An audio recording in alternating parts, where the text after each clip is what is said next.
30. Devotional Thoughts for Women, written by Monica Diaz, read by Belinda Sainsbury. Good morning, dear friends. Today, April the 6th, our devotional is entitled, It Is Not Good. Loneliness was the first thing God said was not good. John Milton. Where would you rather live? In a place where you breathe fresh air or where it is polluted?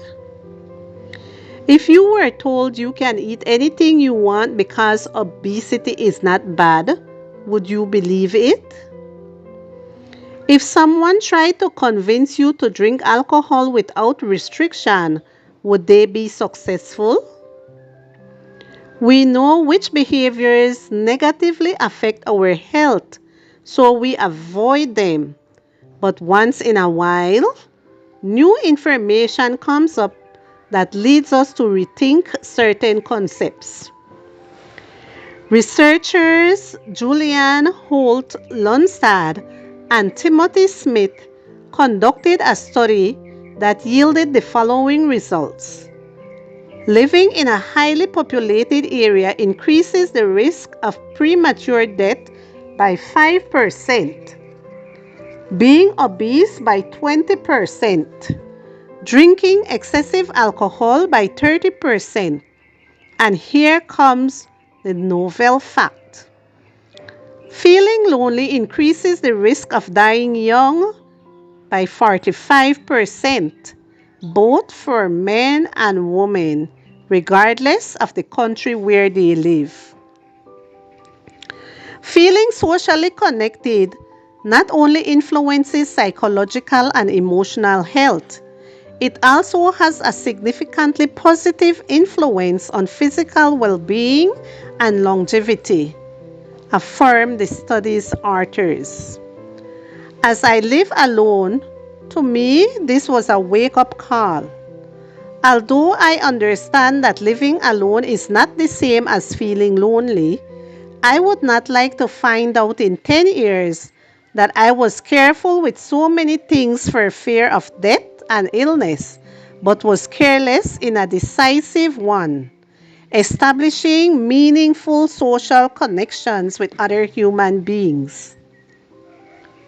Don't be offended, dog and cat lovers, but human relationships are at a different level of connection. In many countries, year after year, there is an increasing number of people living alone. As if that were not enough, we trust others less and less. We isolate ourselves to avoid conflicts. We disconnect because we shy away from commitment, and we paralyze ourselves politically and socially so as not to go through conflicting situations, difficult conversations, or wearisome moments. Few people take the initiative to form a group, generate trust, or rescue the notion that we are primarily social beings.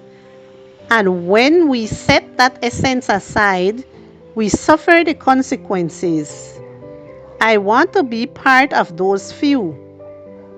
We are created to connect with others. It is a principle of great spiritual relevance. We need familiarity, friendship, companionship, and bonding. Without them, our lives are sadder and shorter. Come to think of it, this is not so new. Loneliness was the first thing God said was not good. Genesis 2:18. A rope made of 3 cords is hard to break. Ecclesiastes 4:12.